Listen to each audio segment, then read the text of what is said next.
Welcome back to my channel, and in today's video we have kind of a change up. So if you are new to my channel, I generally read romance, fantasy, and horror. I don't tend to read a lot of literary fiction, but in today's video I will be reading A Little Life. So I had never intended to read this book. I have heard very mixed things about it.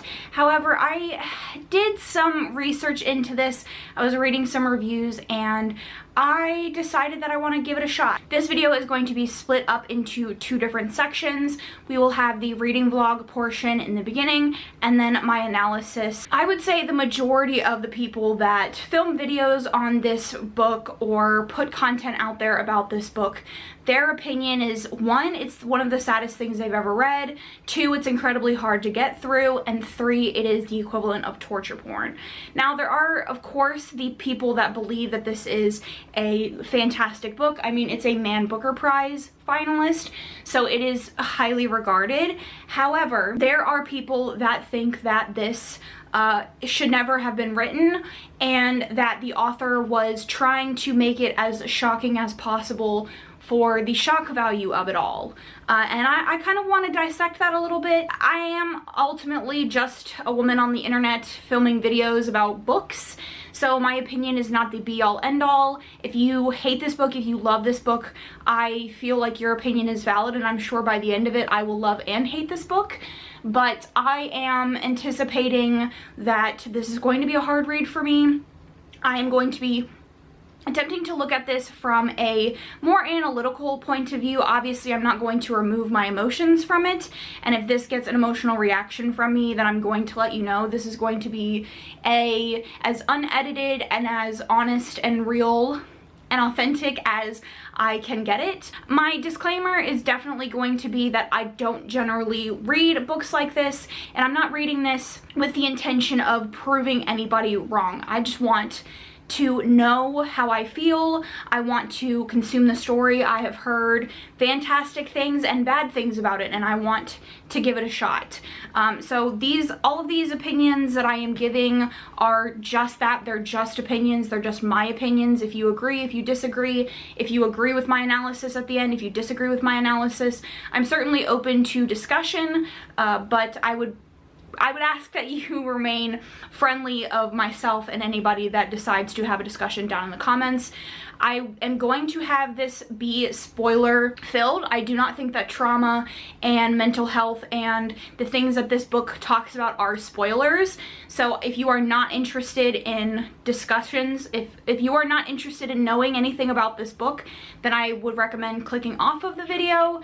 If you are just here to see my reaction, then you're gonna get spoiled for the book itself. You probably already know already what this book is about if you're watching this video, but regardless, I will be discussing this in depth. I will be going over anything that happens in this book, so I will be discussing what I imagine is going to be some very hard topics. For the moment, I will put the trigger warnings on the screen so that you are able to read them and know that if discussions of this topic is something that you can or cannot handle today when you've decided to click on this video, I understand. I will catch you guys in my next one, and I hope you have a good day. So without any further ado, let's get into the vlog portion of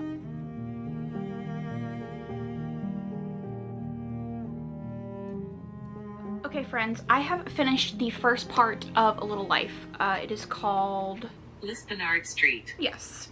Okay, Lispenard Street is the first part. It is 93 pages, and this basically just sets up for 3 of the 4 characters. So you get monologues about Willem, you have JB, Malcolm, and Jude is kind of just in the background, and the overarching, I guess, plot of this chapter or this part is that Willem and Jude have purchased or rented this apartment that is a shithole, and there are various activities that are happening around this apartment. Between these activities, you are getting chapters of JB, Malcolm, and Willem basically explaining their life, So Willem is he's an aspiring actor, he's a waiter, and he comes from a farming family in Wyoming. He had a brother that died when he was in college, whom he was very close with and basically raised. We have JB, who is like the spoiled one of the group. He very much comes from a big, loving, matriarchal family who think he's like the best thing that's ever happened to the world, and they treat him as such. Has an art studio. He comes from this, you know, this overindulgent family. And then you have Malcolm, who is an architect, and he lives with his wealthier parents. And Malcolm's whole thing is like he never wanted to be an architect, or he wanted to be, but he's kind of lost his spark for it, and he doesn't really know where to go. JB doesn't have anything figured out. He doesn't have his sexuality figured out. He doesn't have anything figured out, and that's like a huge thing for him. He's an artist, and he loves being an artist, but like his behind the scenes world, they're all kind of a mess, and none of them really know who they are. And so you're establishing who they are as people, and then the events are happening where Jude is included in between. And we conclude the part with a party that they're hosting at their apartment in Lispenard Street. And the night before the party, Jude comes to Willem, who is his roommate, and says, "I'm so sorry, I need you to take me to Andy, who is a doctor." I think he's like I can't remember exactly what he is, but he's not like a general practitioner. He's just like he's a specialist, but he sees Jude for everything. And he has these massive cuts on his arm, and the doctor says to Willem, "Did you know he cuts himself? Is he suicidal? Like, has he been hurting himself? Has he seemed usual?" And Willem's reaction is like, "I didn't even know that he did that." And then we kind of delve deeper into the friends' involvement in Jude's life. We never really get Jude's perspective or anything about Jude. We just know that like he has had episodes in the past. We don't know what all that entails. He has very intense pain with his back and his legs, and the friends all notice his behavior, him wearing long sleeves. He's had these episodes that we don't know a whole lot about, and they've sort of taken it upon themselves to take care of him without actually addressing the problem. And that's like a reoccurring thing from multiple points of view of them, multiple instances where Jude will do something concerning or say something concerning, and they kind of just brush it off because, in their words, the way you deal with Jude is by ignoring the problem. And so we come to the close of the chapter with them the day after this cutting incident has happened, and they are hosting this party, and they lock themselves on the roof, and Jude jumps down to like break himself into the apartment because he's the only one that knows how to get in. And there's a comment about how he has to make sure that he has safeguards in place everywhere he goes, and Willem follows him down to make sure that he's okay. And that's sort of where we close off. Jude is in a lot of pain, and they just go back to their party and don't really acknowledge it. And my initial comment, because I've been annotating this book, I said the first part does a good job of disguising the darkness lurking. It pulls you in with other stories and ignores Jude. And then once Jude is brought to the front, the dread grows. So once you become aware of Jude's presence, it's almost as if that's the most prominent presence. Everyone sort of falls to the wayside because it's very obvious that while the others are struggling with identity and family issues and where they want to go with their future, that Jude is simultaneously an unknown character, but also someone that is going through a lot. And we don't really get any clarification on that. They're all very much of the mindset that they don't want to make anything worse, and that it doesn't even seem to be that they consider or want to consider that he needs help and that they should help him get help. So we've established their friendship through college when they met, and that's sort of where we are at going into the next part. So I will update you when I am done with the postman section and give you my thoughts.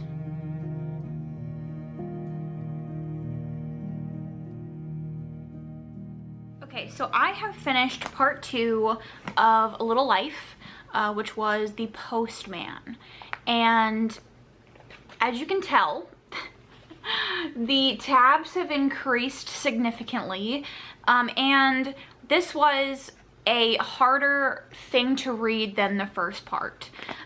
So you are majority of the time in Jude's head, and I would say that there's 4 large events and or people that this part focused on.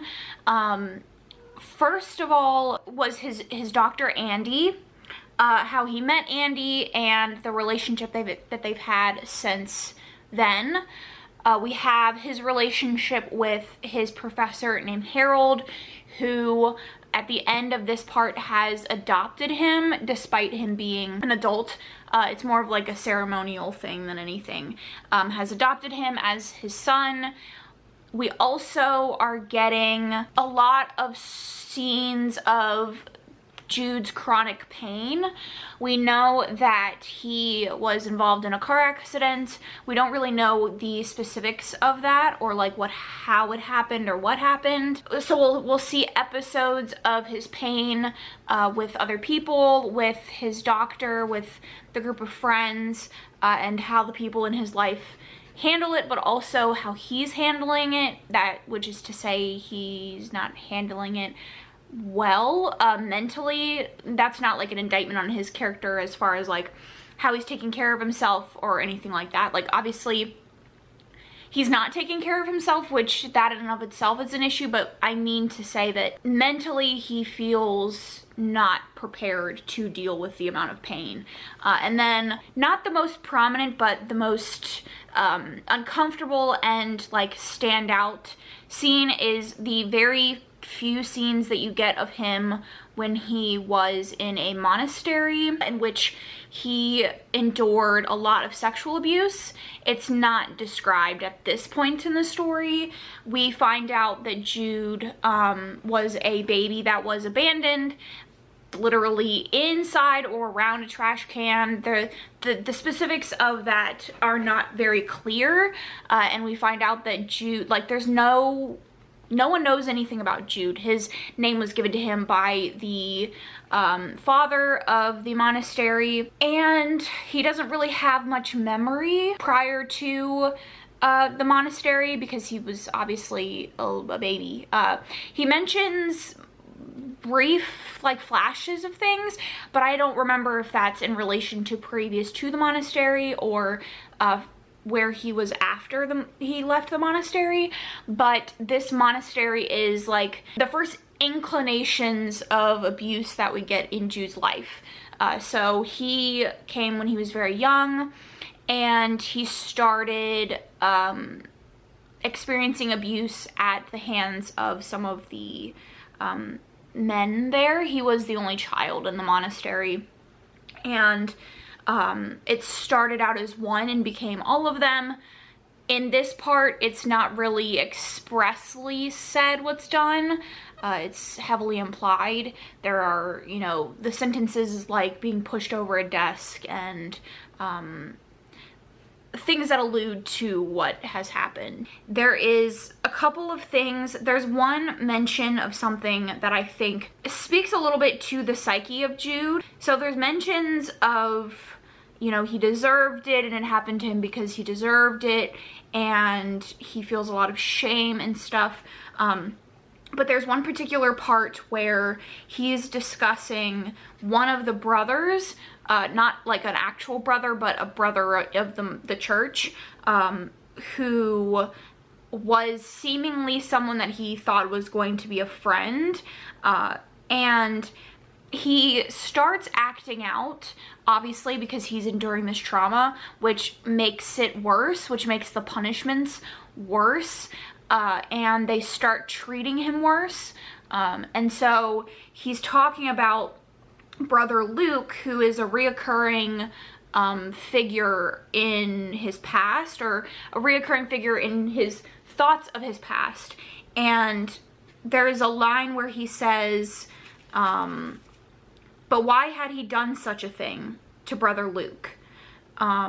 This was after he had destroyed something of brother Luke's. Brother Luke had a greenhouse, and he was said to be like the softer of the brothers, the nicer of the brothers, and in one of his fits of rage he had destroyed the flowers in the greenhouse, and he comes into his room and he finds the flowers in a jar in his room, and he says about himself, but why had he done such a thing to brother Luke? It wasn't as if Luke was the only one who was kind to him when he wasn't being made to punish him.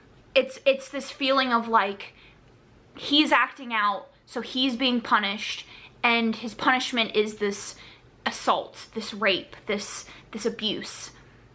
As if he brought this abuse on himself. And so you're seeing sort of the ramifications of what we are assuming to be a pebble. We don't know. I mean, I know because I know the history of this book, or rather the contents of this book. So I know that it gets worse, and it's almost as if every time you think that something good is happening in Jude's life, it gets worse, like it gets taken from him.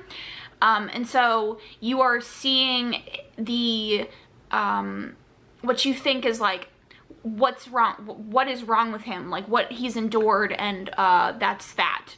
And then you're seeing the ramifications of that unhealed trauma. So there's him cutting himself, other violences he used to do against himself, throwing himself against the wall, things like that. There's another scene where he says, let me see if I can find it. A part of his narrative is the fear of finding out that, or the people around him finding out that he's not who he says he is, because he reinvents himself and doesn't tell anybody in his life that something like this has happened to him.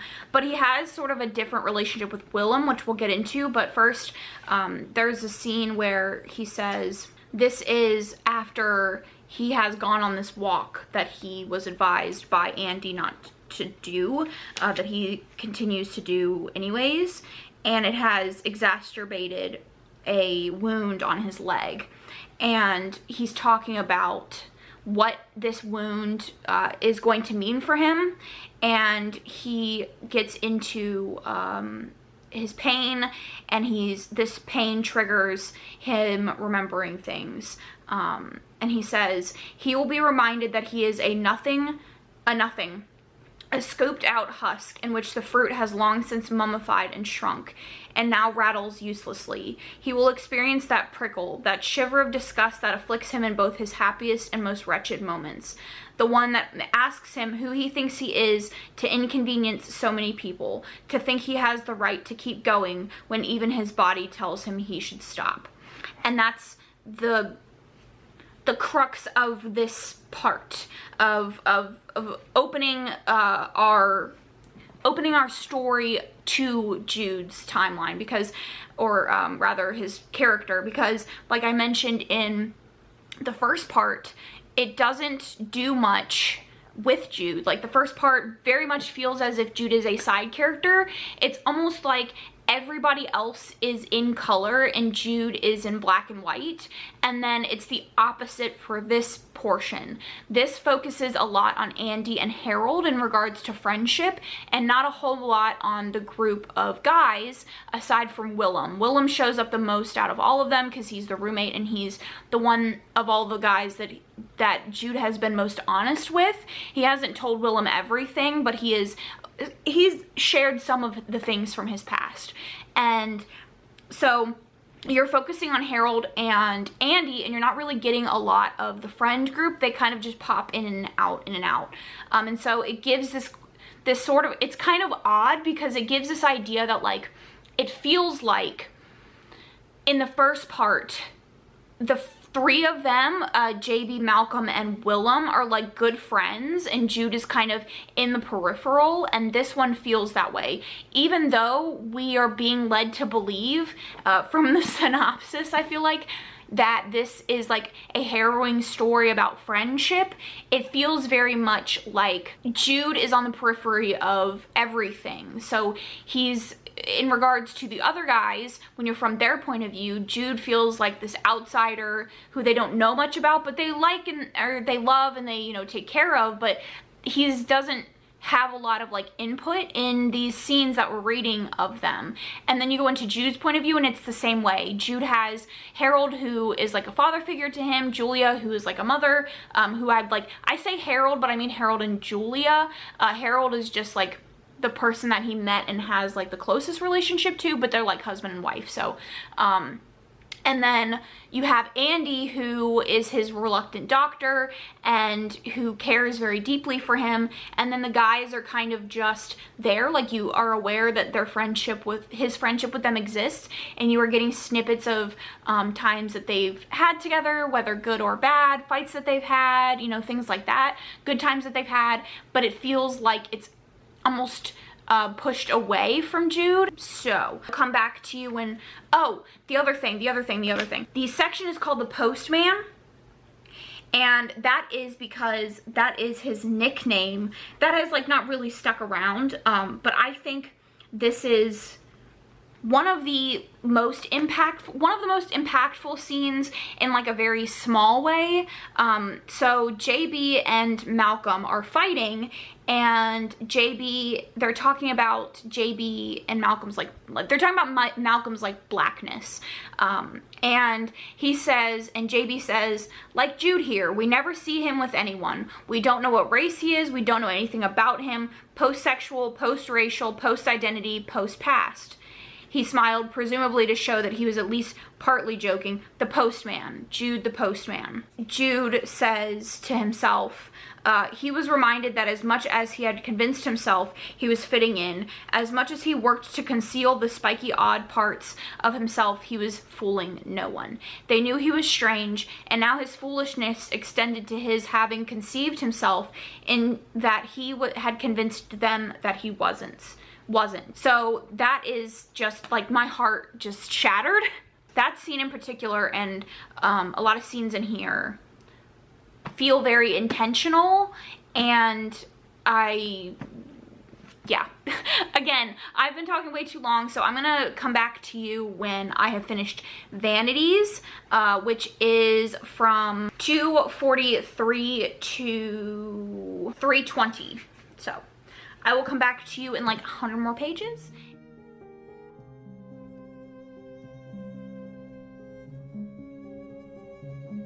Okay, friends, I have finished the third part of A Little Life, which is called The Vanities. And this section is pretty short, so I don't feel like I have a whole lot to say, but we'll see once I get into it. So you're following 3 points of view. You open with Willem and Jude and Malcolm and JB at a party. The present day is in their 30s, and they're at this party that JB has invited them to. Willem is talking about life up to this point from when we last talked to him. So he's gotten his own apartment, but he's staying with Jude because his apartment's being renovated, and he's not really in New York a lot. He's gotten some success with his acting. And then we switch to Jude's point of view, where he's also similarly talking about what's been going on since their last check-in. He talks about becoming a corporate lawyer and how that has affected his relationship with people and like his connection to himself, because he never wanted to be a corporate lawyer, and all of the things that come along with that. His new apartment and his relationship with Willem and the other guys. So at this point, the 4 of them aren't super close. Malcolm has gotten married or engaged to a woman that he runs a architect business with, and we know that JB is missing. Like, they had that fight in the second part I think it was mentioned in the second part, that resulted in Willem and Jude sort of like separating themselves from JB. And then the last point of view that we get is JB, and we are talking about him being addicted to meth. He is still an artist, and he has fallen in with other artists who are also addicted to drugs. The largest character being Jackson. Jackson seems to be this like skeezy guy who is his enabler, and there's conversations about like how after that fight with Willem and Jude, where he used Jude's likeness without his permission, after that he feels like he was pushed out of the friend group and he was easy prey for other people, and he kind of misses his college days. Like that's a huge thing with him, is like he feels like college was like the best time in his life. And he's not a very likable person. Like I will say he's very selfish and rude, and one of the biggest things in this little section that I noticed is like he's friends with them in the capacity that he wants to be friends with them, like when they're doing things for his art or when they fit a certain mold for him, and once they're not in that mold or not doing that thing for him anymore, like he doesn't see a purpose, and he thinks that he is the best person in the room. And so he very much feels like outside the bounds of college life is like meaningless, and so he's trying to recreate those college days by partying and all that kind of stuff. And so he now has this meth addiction, and we are at the end of the chapter, the end of the part. He ends up having this like epiphany that he wants to get off drugs, and he calls Jude, who they've had a rocky relationship like I mentioned previously. And Jude, he's like, Jude, I need you to come into my house, I need you to clean my house, I need you to come in and get the drugs, throw them out, like don't tell me where they are, just please. So he goes, so Jude's like, okay, leave, go to this restaurant, and I'll call you when you can come back. And he goes and sits in the restaurant, and Jackson comes in and sees him, and Jude calls him and says, hey, I'm done, you can come up. And so JB is leaving, Jackson follows him. Jude sees that JB is interacting with Jackson, and all of the friends know the sort of person that Jackson is. So Jude is like pleading with him to come with him, just come back to my house, like you don't have to go back to your house, you're supposed to do this thing with me, like making excuses. And Jackson sees through it, and he's like, he's trying to get you away from me. And so JB feels like he can't say no to Jackson, and so he ends up staying with Jackson and going back to his apartment and doing drugs. And when he wakes up, they're there, and they take him to a hospital. This was a lot of like friendship stuff, and I just don't really believe it. Like I believe Willem and Jude's relationship, and like who knows, maybe this next part their friendship will start to like come together. But like I mentioned previously, like we're focusing on friendship or this particular friend group, and I just don't feel like it's very strong. And like I get that there are ups and downs, but I don't believe that they are friends, like real friends, if that makes sense. Like I said, I believe Jude and Willem, but like JB is kind of not a good person. He's very selfish, very immature, and Malcolm we don't really know that much about. Like we haven't gotten a point of view of Malcolm, except a couple in the beginning when we learned a little bit about his life, but we haven't since then. So like it's hard for me to believe that they're like the best of friends.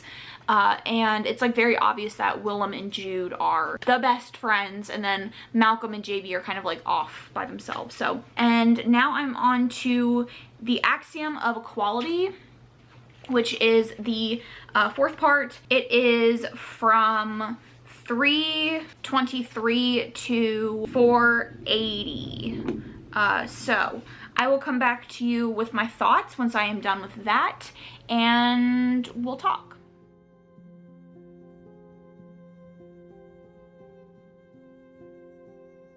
Okay, so I am not very far into the next section, but I was wrong about what happened with JB, so I wanted to just clarify. So after the event with Jude happens, where Jude goes and cleans the drugs out of his apartment, and JB goes back to his apartment with Jackson. Jude, Malcolm, and Willem show up to JB's apartment and come in, and JB goes off, and he makes fun of Jude in a very not great way. He makes fun of Jude being disabled, and yeah, so you can probably imagine the hand symbols and things that he decided to use. But we are now into the next part, and Jude has made the decision that he cannot forgive JB, and their friendship is what it is. So I got that wrong. I wanted to clarify because I'm sure that's gonna play a part in this part of the book. Okay, so after several episodes of Nailed It Halloween Edition, I feel ready as I can be to discuss the last part that I just finished, the axiom of equality. So this is primarily from Jude's point of view. I didn't say it in the previous Jude part, but there are snippets of what I'm assuming are letters written by Harold, who's his adopted father, to who I'm assuming is Willem. He only refers to the letter recipient as you. So I'm assuming that's who it is. And it's, again, and I'm assuming after maybe Jude has died. But it's majority of Jude's point of view. And you are really just finding out more. When the part starts, you are with Jude at the funeral of his professor, one of his math professors, and he meets Caleb, who plays a really large part in this part, and he has never had a romantic relationship with someone. And he meets Caleb, they go on a date, and at the end of the night, Caleb kisses him and is like, oh, are you gonna invite me back to your apartment or whatever? And Jude in his head is like, this is my opportunity to have a normal relationship. Like, everybody thinks I'm weird because I've never had a relationship before, and like I am lonely, so this is my opportunity to like get past those feelings of fear. And so he enters into a relationship with Caleb, and the first instance that we see of Caleb's just disgustingness is he sees Jude in a wheelchair, because Jude has like intermittent pain in his legs and his back, and he starts developing a numbness in his feet that Andy has told him is from nerve damage, and so he can't feel his feet, and so he uses a wheelchair, and this makes Caleb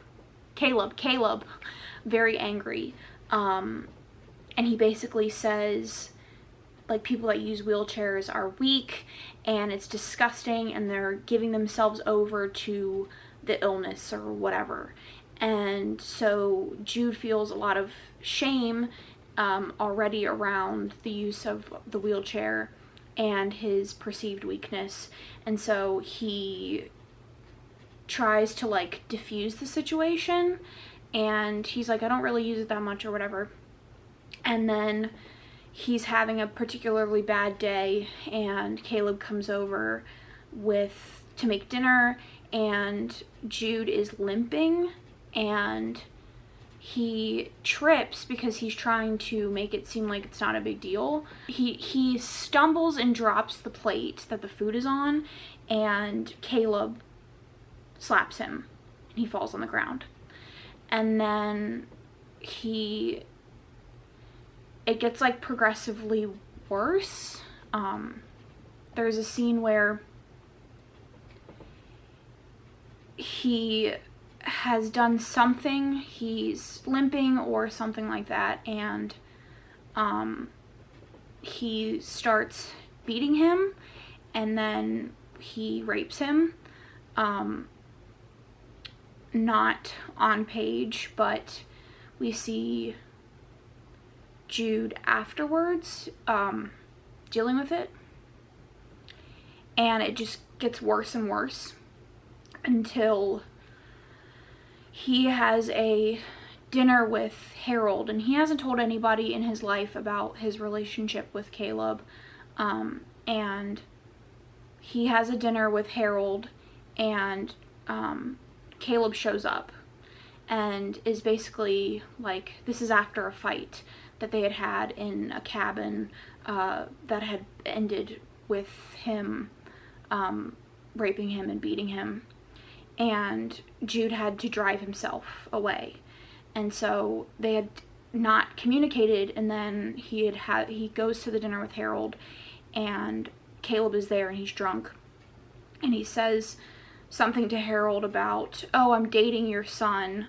He gets very angry and basically tells Jude that he's disgusting and that he's weak, and Harold realizes that the bruises and stuff on Jude are not from tennis, which is what he's been telling people, but it's from Caleb.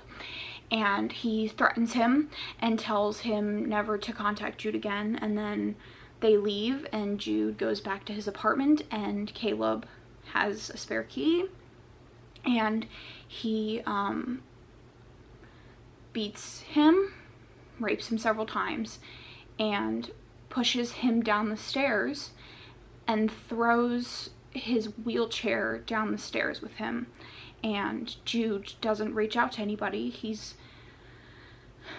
And we flip to the letter of Harold that Harold has written to Willem, because Willem is not in New York. And so Jude hasn't told anybody anything, and Harold's trying to call Jude because he's concerned about what Caleb might do, and so he can't get through to Jude, and so he goes to the apartment the next morning, and he finds that Jude has been laying on the lobby floor all night. Harold calls Andy. Andy takes him to his practice, and they give him some pain meds and take care of him and like bandage him up and stuff, and so he's having to be taken care of, and he tells everybody else in his life that it was from a car accident, and then things just get worse. Like he says something with Caleb released the hyenas, which is how he keeps referring to his trauma and like his intrusive thoughts and stuff,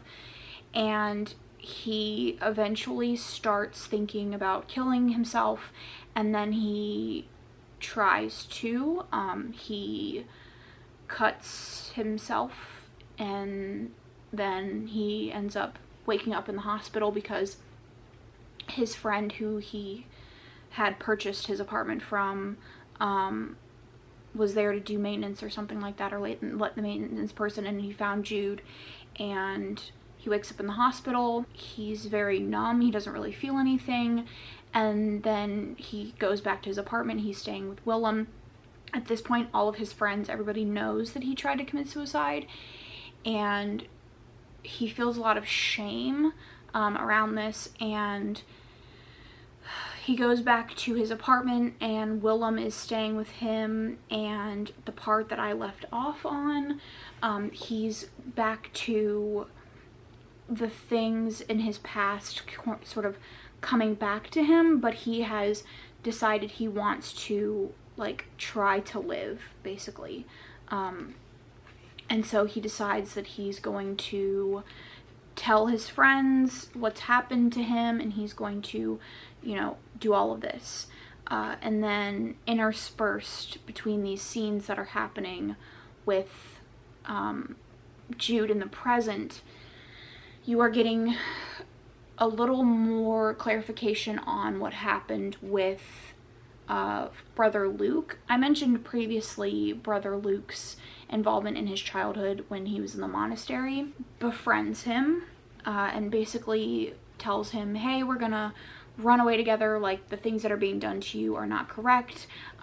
So like, let's get away from here. We'll build a cabin out in, you know, in the meadows, like in the woods, and you'll be safe. And at this point, I think Jude is maybe 7 or 8. Brother Luke and him run away, and they start going to stay at hotels because Brother Luke tells him, I need to find a place for us to build our cabin, and in the meantime we need to stay in motels and stuff. And then Brother Luke comes to him and says, you know, we don't have any money and we need to start earning money. And so Jude is like, okay, well, I can start working, like it's not a big deal. I learned to do stuff in the monastery, and like I know how to do some stuff, so I can work.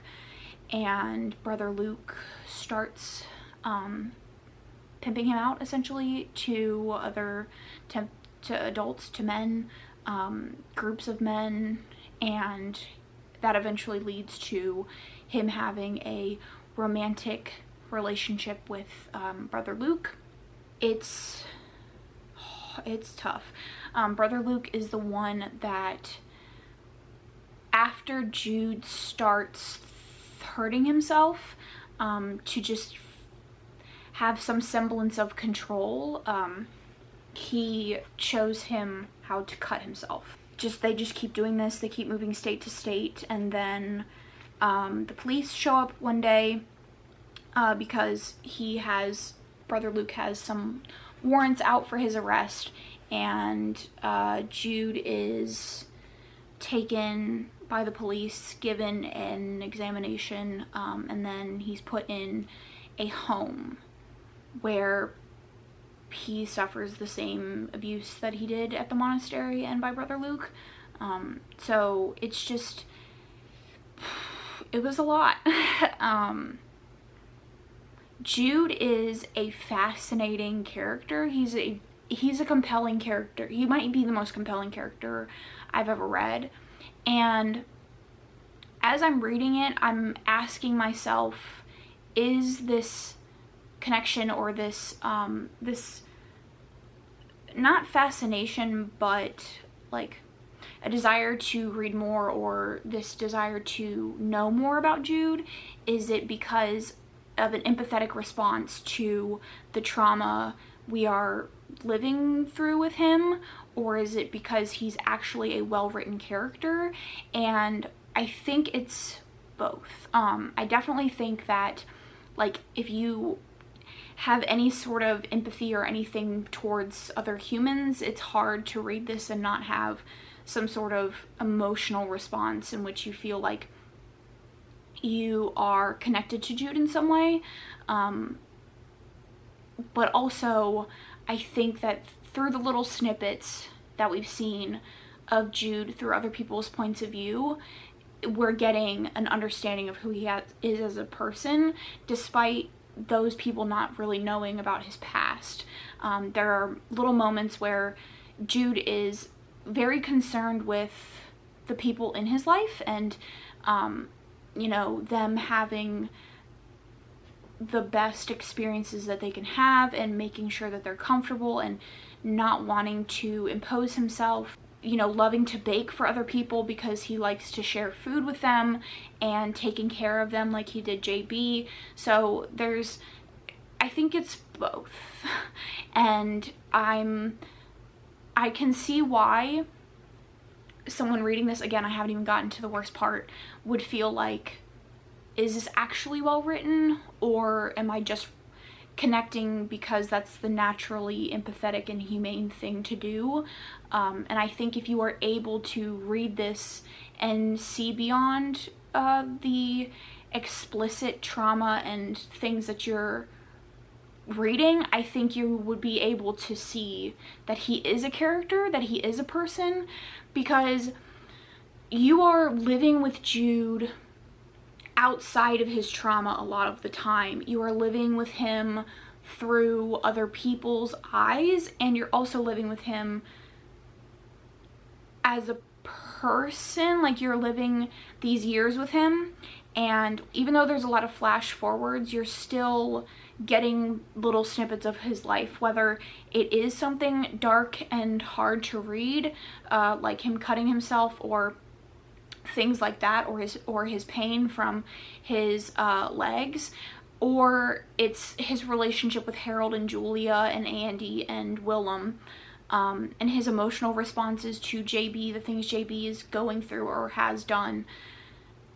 You're still getting that connection to him without those flashbacks, or, you know, without the trauma or whatever, aside from those scenes rather. So I don't know if that connection or that emotional response would be quite as strong, but he definitely feels like a fleshed out character.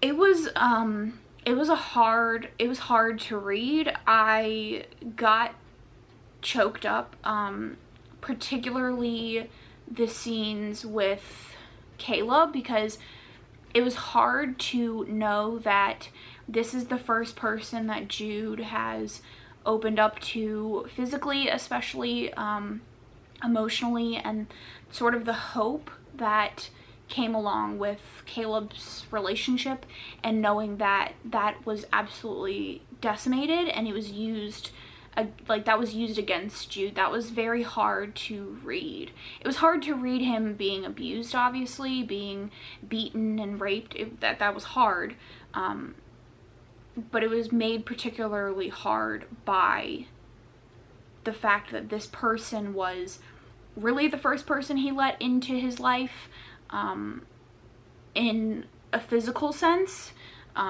with that hope that he could be normal or have a normal relationship. That was hard. Yeah, it's not easy. So I think I've talked enough about this part. We still have 2 parts to go. So I'm going to get into the happy years, which is from page 484 to 712. So it's quite a large chunk of the book, and I'm not prepared. I think I will probably take a little bit of a break and come back to it, and then we'll talk when I'm done with it. This is gonna be quite a long video. I didn't quite anticipate it to be this long. We might not even do the analysis at the end, because I've done quite a bit of analysis as we've gone. So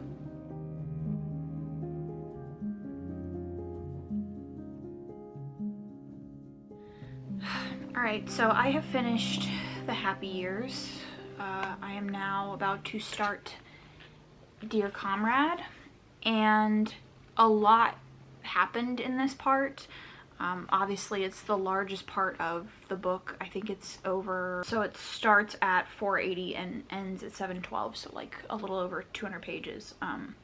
So largest section in the book, and it mostly follows Willem and Jude's friendship into romantic relationship. Okay, if things look different, I apologize. My battery died and I had to wait for it to charge.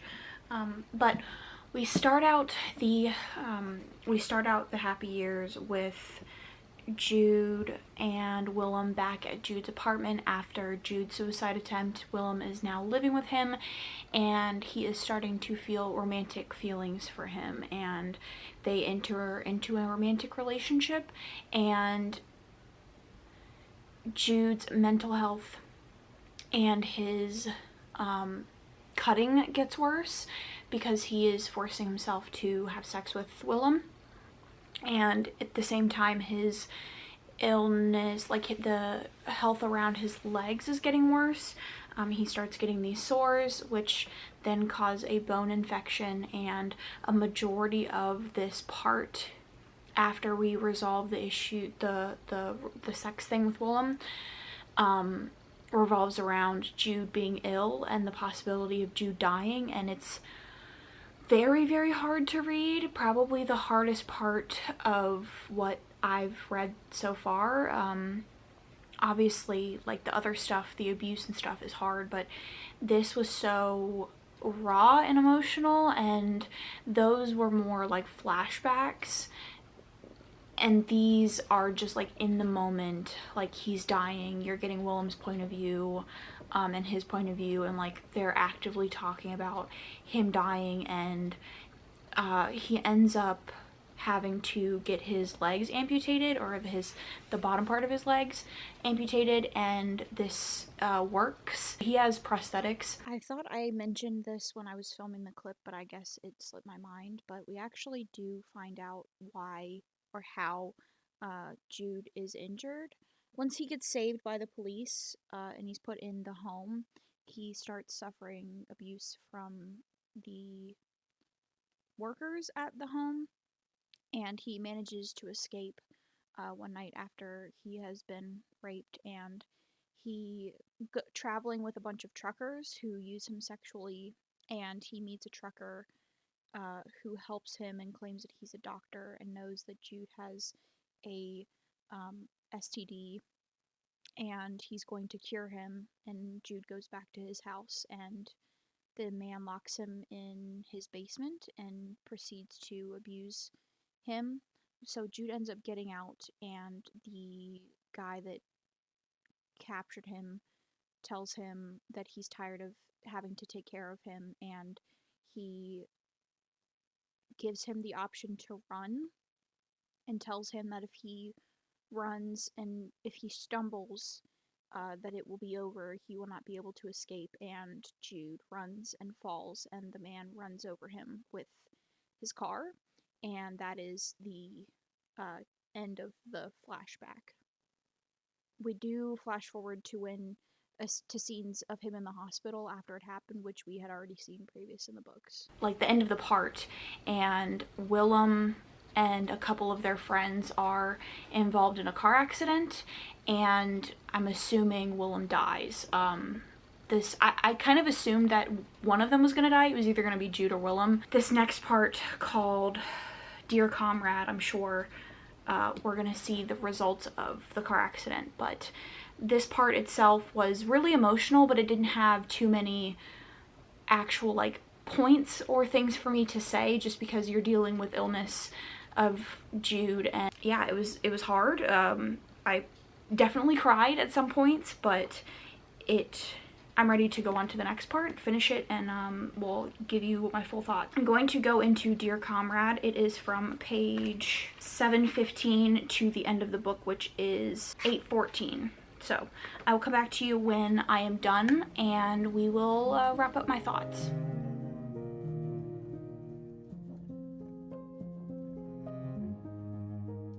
Okay, so I was incorrect. We did actually have another part after Dear Comrade.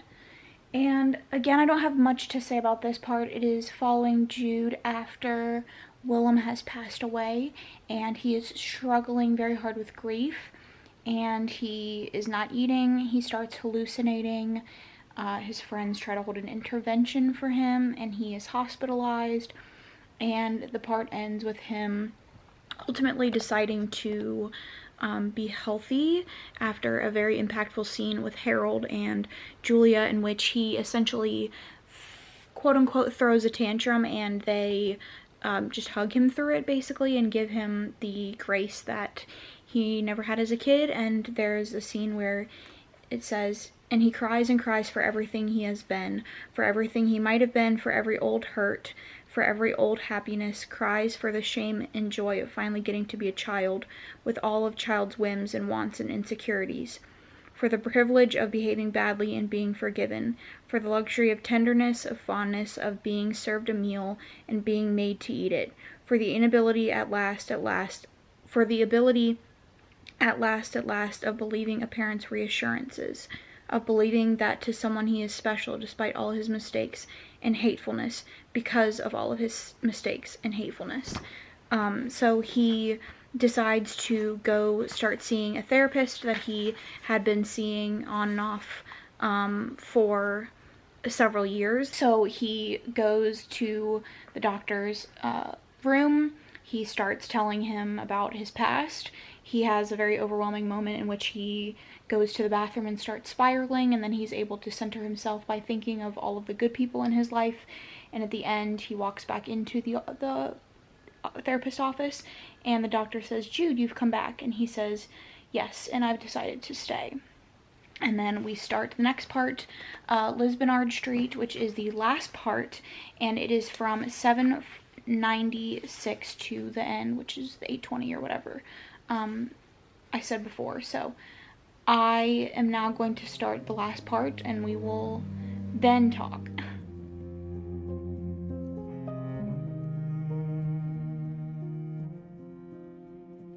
Okay, friends, I have finished the last part of Little Life. It is called Lisbon Street, and it is a letter from Harold, who was Jude's adopted father, to Willem, posthumously. Obviously, this is after he's passed, and it's describing Jude's final days. This does end with Jude committing suicide, and he does it in a painful way. This was hard to read. I don't have much to say about the last part, just because it is what it is, right? It's something that you experience, but there's not much for me to say about it. You can imagine the pain and the heartbreak of reading it.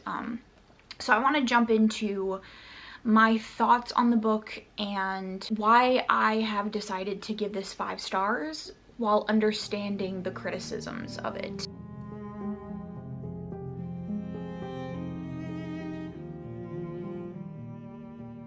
I think there are several conversations to be had about a book like this, and you can't have a conversation without discussing the author's intent and why we would consume stories like this. So I think, as far as the author's intent, like, if you know that a TV show or a movie that you watch is intentionally making you emotional, it's intentionally heartbreaking for the express purposes of getting an emotional reaction from you, does that make it a bad movie?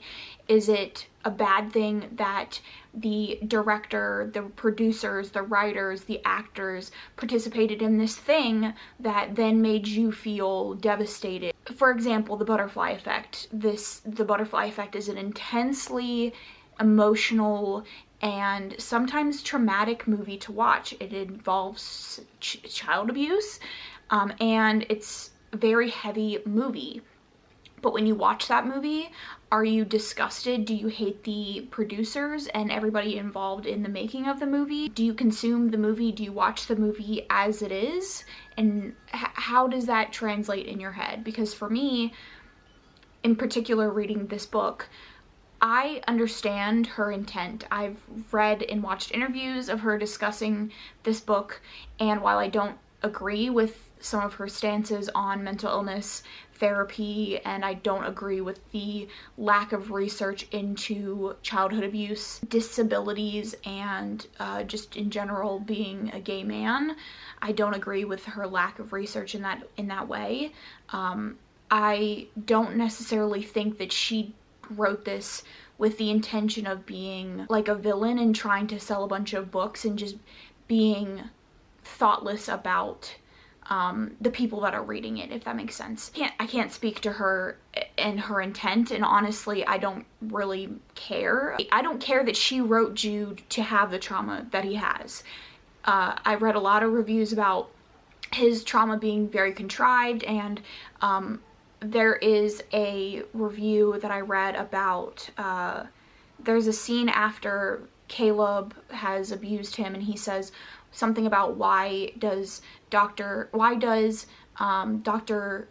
whatever his last name was, the guy that ran him over, and Brother Luke and Caleb, why do they affect me in that way? And that is a massive line that people quote a lot, and say, like, this was the author's doing, like, she contrived this drama, this melodrama, this trauma for him, and they have issues with that. And my argument to that is, do you believe that this is not trauma that actually happens? Do you believe that childhood abuse, sexual abuse, abusive relationships, do you think that those don't affect you for the rest of your life? Do you think that every single person that has experienced those abuses should or will overcome what they've endured?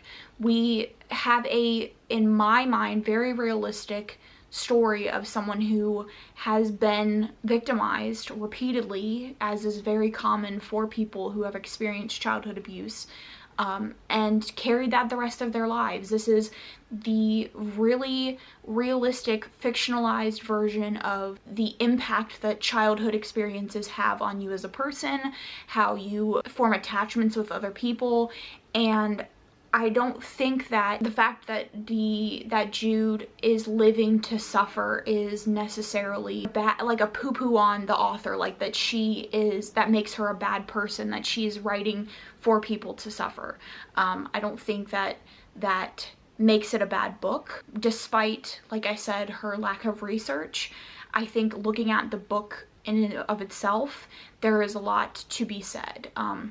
So I'm gonna leave down below. I went through a lot of Goodreads reviews, and I watched some video reviews and stuff like that, and I'm gonna leave down below a video that I watched that I agree with, and a comment that I'm gonna read from that video, like someone that commented on the video, but the video is in defense of A Little Life. Someone said, every step of the way, Jude avoids talking about his past and opening up to his friends and family because he's afraid that if he's honest with them about his life and tells them about his past, they will leave him because they won't be able to handle his trauma.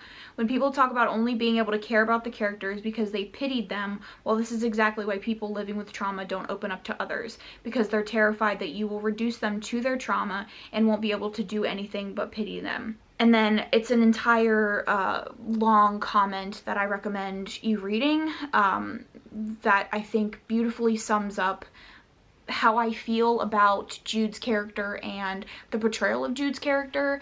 I think that to read this book and reduce it to Jude experiencing too much trauma or going through too much or suffering too much gives the idea that this fictional character can go through too much for you to be able to handle, for you to be able to stomach. Too much trauma for one person to endure, which would then imply that a real person who has actually gone through this, who has been victimized several times throughout their lives, is somehow should keep that to themselves, or that is not something that you can handle as a person. That tells the people in your life that if they have been through similar things, that they need to keep it to themselves, and that it is too much for you to handle. They shouldn't share those things with you because it's too much for a fictional character that you're reading about in a book to handle. So it's going to be too much for you to be told what they've experienced as well, and to talk about that with them. And I think that despite the nuances of the story not being realistic, there's definitely comments you could make about the monastery and the backstory behind everything, and the way that it's actually developed being a little bit odd or not well thought out. She nails trauma and how it affects your life perfectly, how it is all consuming, how it affects every single aspect of your life. It affects your relationships with other people, with yourself, with your coping mechanisms, and how you travel through life, how you move. And I think that she nails that perfectly with Jude. And I don't think that this is an attempt to just overwhelm readers. It certainly might be, and I think she has made comments about she wanted it to be as rough as she could make it, as traumatic as she could make it. But reading this book, and I think thinking about the implication of this book in your friend groups, or the people that you communicate with, or the other people that have read this, thinking about the impact that read has, and what that read tells what the read and your response tells other people in your life, is grander than her trying to throw shock value things into her story. And I don't necessarily think that she went into the story with that intention. Like, you can tell that she, for one, wrote this story. She says it took her 18 years to write this. So this is not something that she just sat down, and this isn't some extreme horror book where the author just sat down and said, I want to shock the readers. I want to give them the most outrageous thing that they could ever imagine to scare the crap out of them, because I didn't get the same feeling that I get when I read extreme horror. This felt very intentional. It felt emotionally connected to the characters, and it felt as if the reverberations of Jude's trauma made sense with the rest of the characters, and you could see how it affects every relationship in the book. I don't agree that it is overwrought. I do think that there is a strong emotional connection, and despite lack of research about some important things that you cannot dismiss, like the fact that Jude is a disabled person and she is not. She has said that she didn't do any research, that Jude came to her fully formed, and that she didn't feel like she had to research any other aspects. You can't ignore that. You can't ignore that that is an issue, that she is representing people's lives that she hasn't lived, she did no experience with, she did no research. I'm hesitant to recommend it to anybody because it is an incredibly hard read. If you are someone that reads a lot of horror, especially extreme horror, I don't think that there is going to be anything in here that elicits a response quite on that level. So I'm trying to think of like the best way to phrase this.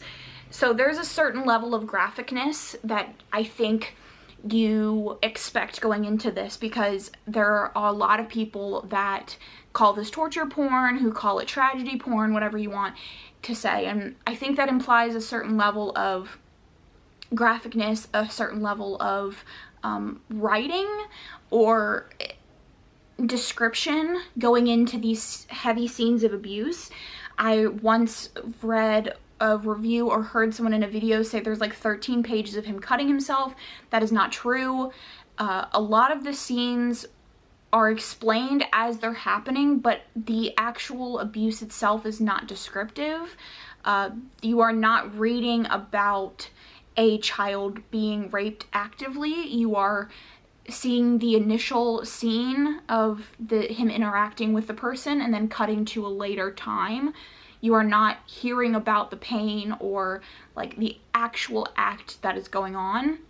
There are a lot of cutting scenes in this. There's a lot of self-mutilation, and the pain is there, the discussion is there, but the actual scenes of him being abused, the scene where he's being run over by a car, the scene of him being forced to be with all of these men, when he's kidnapped by the doctor and the doctor locks him away in his basement, none of those are really explained in graphic detail, quite to the level that I think I was anticipating given the way people respond to the story. Like, I don't want to give the impression that it's not uncomfortable and that it's not hard to read and that it's not just hard. Like, it is hard. It is a very hard read. It is uncomfortable. It is sad. It is devastating. It is hard to read a character going through this. You're in Jude's head, so you're experiencing everything that he's feeling. Every time he's reliving these memories, you're feeling those feelings with him, regardless of whether you're in the memory itself or just feeling the shame and the guilt and the devastation behind the memory.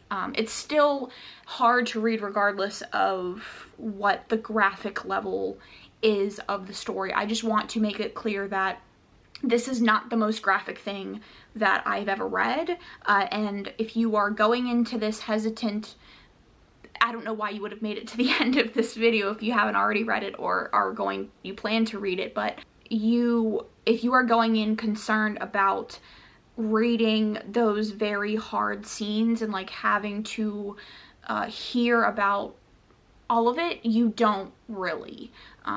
It is there, like if these things are triggering for you, the things that I said in the beginning, I don't recommend this. This is not a book that I would readily recommend to people. This is not a book that I'm like throwing out saying this is the best book I've ever read, which it is, one of them. But I'm not saying that everybody should read it, because it is not an easy thing to read. It's not a book that I think everybody should read. I think by this point, if you are on the internet, the bookternet, and you have been made aware of this book and you want to read this book, you're probably already there, right? You probably know what is involved in this book and you have made the decision to read it regardless.